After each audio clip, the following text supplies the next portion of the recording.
My name is Jason, and I am a Los Angeles contractor and real estate developer. I've built over 100 single-family custom homes. Over the last 11 years, I've decided that now is the time to really start educating people on what we do, how we do it, and the whole process behind it. My job is to basically buy properties, build them, and sell them, right? That's what I'm here for. That's the name of the show, buy, build, sell. Are you interested in getting into the trades? Are you interested in being a contractor? Are you a developer? Are you in the real estate industry at all? Are you in the lending or financing side of real estate?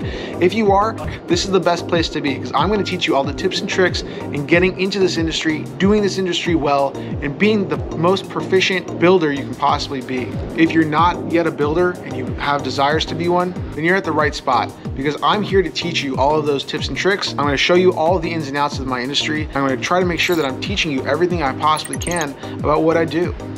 I'm glad you guys are here. I'm glad you guys are gonna be a part of this journey with me, and I look forward to showing more of the process with you. This is buy, build, sell, and I'm here to show you. All right, so I haven't shown you all of the projects that we're working on, but today I'm gonna show you a really cool project that we're working on. It has a basement in it, so it should hopefully be a lot more fun for you guys to see what a basement versus a regular house would look like. This is a really unique project.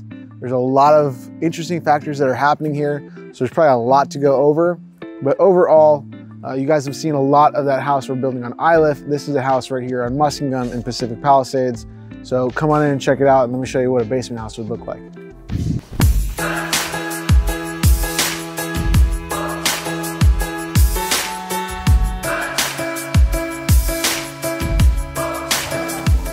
So in my lifetime building these houses, I've learned a lot of valuable lessons. It's not always easy to build a house this size, to deal with a lot of the factors that we have to be considerate of when we're building a house like this, but I'm definitely taking all of those lessons in stride. I always say, you know, building houses like this is like going to Harvard. You're gonna learn a lot of very valuable lessons, but come on in and check this out. One of the most important things about building a house with a basement is the waterproofing.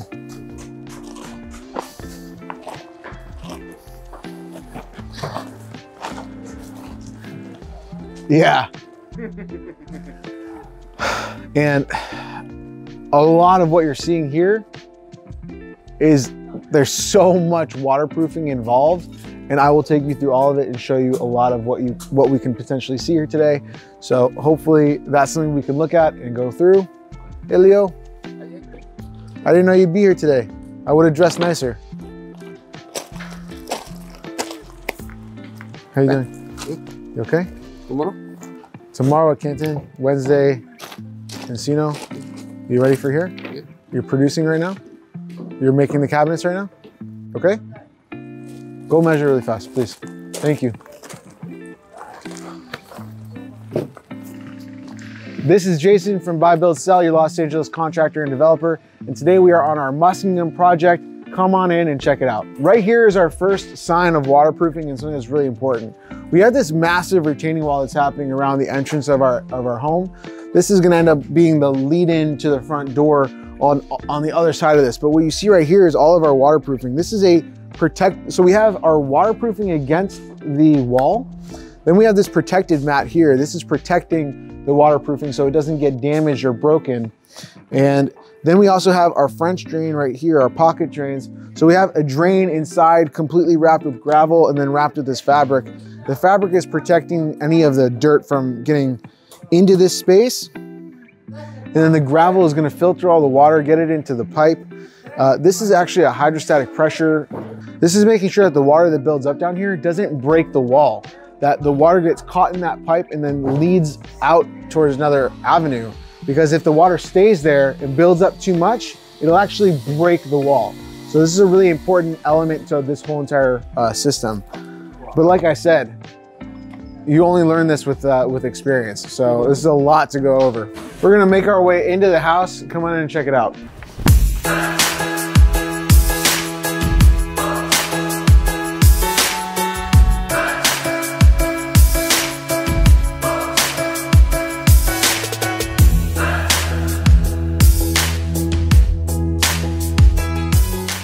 All right, so welcome to our Muskingum house. I'll take you through a quick tour. It'll feel very similar to a lot of the houses that you see. We have our kitchen that you're standing in right now, our family room right here. We have our open patio coming out right here. This door right here that you see, this door is gonna lead us into our office or maid's room or the secondary room on the first floor. Like I said, we always try to keep a room like that down here. And then you have your powder room. You have a butler's pantry going behind all the way to the dining room and the family room, the living room, sorry. Now, very similar floor plan, right? You come in through that front door, you have the living room, you have the dining room, brings you through the butler's pantry, into the kitchen and the big family room. Very similar layout to what you've seen before. This thing right here though is just a little different. Now, of course, it's a little smaller, which is why we can't fit that wall right in here. And it also lends itself to really being open up. And that is a nice visual to be able to walk into the house. But as you can see right here, there's a lot of factors that are happening just on this area right here where the waterproofing is so important. Just take a look at, this is the waterproofing material. This actually was rolled on to the house. You can see here, there's metal that goes right here. There's a flashing that goes right here. And then the waterproofing is on top of that. And then a protective layer is on top of that. And then the house wrap goes on top of that. So we're doing multiple layers to prevent water from going into the house. Come on around here. Like, come look at this. This is crazy. Now, excuse the mess because we're currently doing a lot of work, which is causing a big mess. But you can see we're in this area right here that's fully retained. So we need to make sure that waterproofing is protected all the way around. We're gonna have a system that's gonna lead water behind this whole entire wall. We're gonna lead the water all the way to the edge here. And you can literally see that the soil is so close to the top on this side. But let me show you the back end of the house. Come here.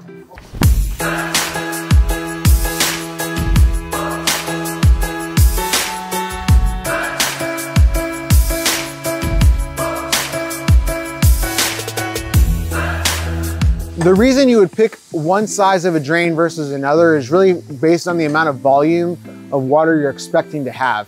So a 2-inch water line might work. It might be totally fine if you're on a really small lot and there's not a lot of water expected to be coming around. But as bigger lots come around, you want bigger and bigger pipes to really accommodate the amount of water that you're gonna be seeing on sites. So take a look at this. Now we're in the backyard and you can literally see what I'm talking about here. You can see the waterproofing that's happened behind this waterproofing, this black material right here, that's against the concrete of the basement. And then we've put this paper here, right here to protect it. That's there to protect it. And we've layered it so it'll all kind of continuously match and work and flow appropriately. The whole goal of waterproofing is constantly overlapping, and the highest point should be the tallest overlap. So no matter how many layers you put, as long as the highest point is fully overlapping everything else and in congruency, the water will always ripple on top of everything else. So you'll never have a layer that goes like this where water can come in through this point. You always want the water to come on top of the other layer. So that's the most important factor when looking at how this is all put together. The overlapping factor is the most important thing. But look at how big this is. It's crazy. Right now we're in the backyard. You're actually standing where the pool is gonna go. We're gonna have a deck that comes out here even further, leading stairs down into the backyard. We're probably gonna put a fire pit here. Barbecue is gonna go on that side. But the most important thing that needs to happen first is we need to finish our grading. So we have all of this dirt, you know, all this trash that's here. So the first thing that we really need to do is fully finish our siding, get the house painted, remove our scaffolding, and then we can really begin to execute everything on the exterior beyond that. So look at how big this side yard is. It's big. So we're gonna still have a lot of space on this side as well for backyard to work. We can go back over there and check it out. Okay.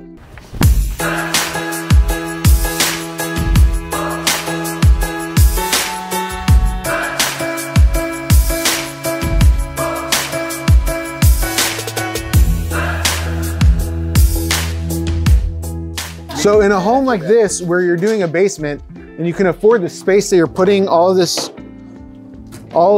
work into, be careful not to break those pieces.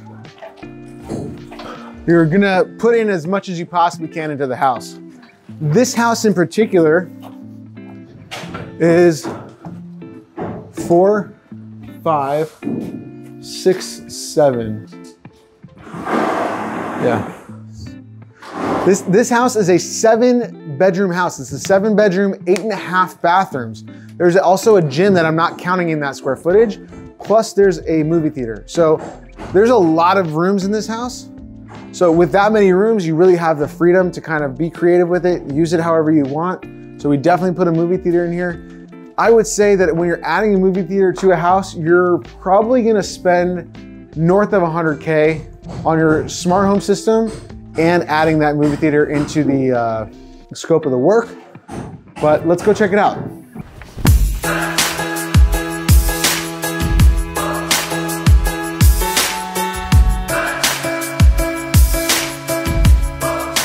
When doing a house of this stature, it's really important that when you're breaking a barrier of price in an area that has certain expectations, that you're building to a standard that they're gonna be happy with, that the end user is gonna be happy with. So you always have to consider the end user when you're building all the time, because you always wanna make sure that you're accommodating the needs of the home. As you can see here, we have a bedroom here. This room right here is our movie theater. We have our utility room right here. And then if we go this way, which we'll just swap the lights, just like that. And if we go this way, we have a whole other secondary room just right here. And I'm sure you'll recognize this right here. This is our low voltage area, right? This is where everything is gonna come. The whole smart home is gonna come right here. We've got our fan. It's gonna blow out all that hot air. So you can see we have a bathroom right here. This is not connected to any room. This is like the powder room for downstairs. Plus it has a shower. The reason we put a shower into this bathroom is because this room right here that I'm standing in has 2 functions. This room that I'm standing in right here has 2 functions. This is gonna be our gym, and it's also the room that has our pumps stored in it. So all of the pumps that are around the property are right here. So this is taking care of the water and it's taking care of the sewage. So all the stuff that comes here is gonna be pumped out and back into the systems of the house. The final room to see in the basement is this movie theater right here. This is gonna be where the big screen happens. We have cabinetry laid out right here. So we're gonna set up our cabinetry here. We have our screen facing this direction. And this is just a really big space, a really big room that I think is going to be a lot of fun for the buyers to experience movie quality cinema in their home without having to go anywhere. This room is about 20 by 24, which is a little bit bigger than your standard garage, but it's about, call it 500 square feet maybe-ish. I don't know, doing the math based off my head, but it's somewhere in that range, 400 to 500 square feet. If you are considering putting a movie theater into your home and you're wondering if that's gonna add the proper amount of value at the end of it, I would say movie theaters are probably a cost in, cost out sort of item. I think that if you spend $100,000 on your movie theater, maybe you'll get 120 out, maybe, but you're not gonna get the same kind of return you would get on a kitchen or a bathroom or your primary bedroom. Definitely not that sort of reaction. Since we're here, why don't we take a tour upstairs and check out the bedrooms in this house.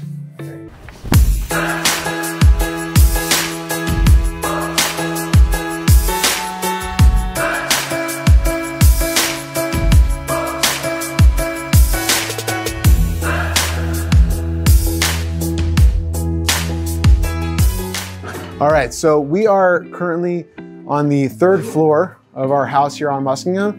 And the coolest thing about the 3rd floor is look out the window. You're pretty much at street level. So from the street, this house actually looks like a single-story home which I just absolutely love.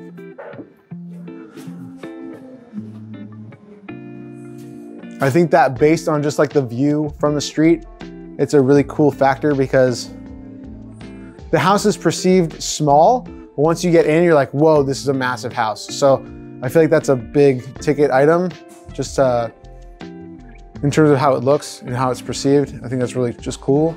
Like I personally, like I own a house that is, as a rental, I own a house, and that house from the street looks like it's this tiny little 1980s home. But once you get in there, it blows up and it's like 6,000 square feet. You know, it's a major plus value. You're like, wow, like it's so perceived as a small home, but then you go in and you're like, wow, plenty of space for everything. So I think that there's a lot of value in that. Let's look at upstairs. So upstairs, there's 3 bedrooms. You have the primary suite right off the side here, but 2 of the bathrooms, which is something I don't normally do, 2 bedrooms actually share a bathroom, which I'll show you what that looks like.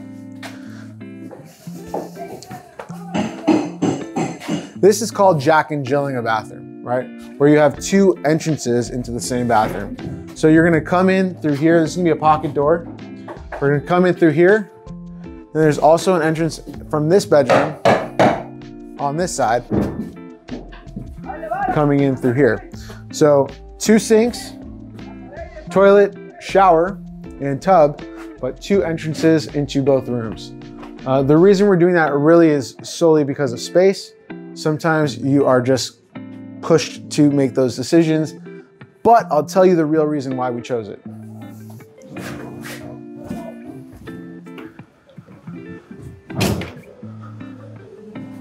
The real reason why we chose to make that bedroom a Jack and Jill is solely because of this laundry room and this primary closet.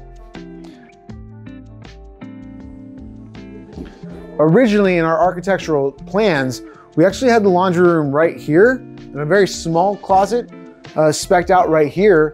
And that laundry room was actually the bathroom for that bedroom. So there wouldn't have to be any sharing with those spaces. But like I told you on some of my other videos, especially in the Palisades, having 2 closets is huge. And it's so important for the homes in this area to have 2 closets. When you're spending above a $6 million marker, you expect to have your own closet. You don't want to be sharing with your spouse. So it's a really big thing. I think it's really cool that we were able to get our closets into this primary bedroom. You can see we have a closet right here, a closet here, but this is probably my favorite part of the house is this primary bathroom, because look at how big that shower is.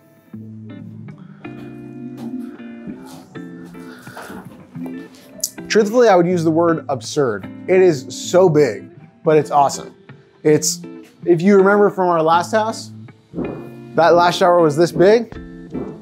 This is double, okay? Really, really big. I would say this is probably a 10 or 12 foot long shower. It's still got the double vanities, a freestanding tub. I believe we're gonna have a cabinet on this end.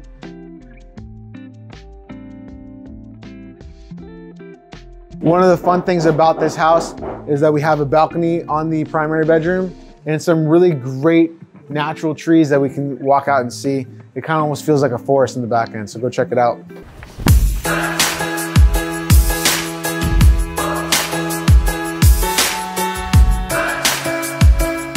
And that is the tour of this house.